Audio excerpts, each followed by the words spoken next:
ఉంటారు. ఇంకేం ప్రభుత్వానికి ఏం పని ఉంది? ఇక అందరికి ప్రైవేట్గా అప్పచెప్పేసేటమే.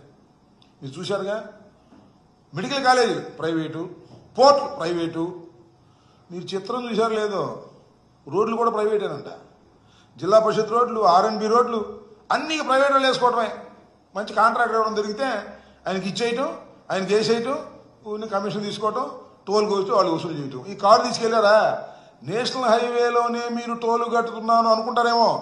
అప్పుడప్పుడు పండగకి వెళ్ళినప్పుడు, హైదరాబాద్ నుంచి వచ్చేటప్పుడు, అరే ఇక్కడికి వచ్చేటప్పుడు 1200 రూపాయలు అయింది, 3000 రూపాయలు అయింది అనుకుంటున్నారు కొంతమంది. ఇక ఇక్కడికి రావడం కాదు, మళ్ళీ మీ ఊరు వెళ్ళాలన్నా కూడా టోల్ కట్టాల్సిందే. ఆ పరిస్థితి తీసుకొచ్చాడు. మెడికల్ కాలేజీలు, పోర్టులు, ఇక చివరికి రైతులను కూడా ప్రైవేట్ పరం చేసేస్తున్నాడు. ఇదంట ప్రైవేట్ పరం చేస్తాడంట. గేమ్ చేంజర్ అంట.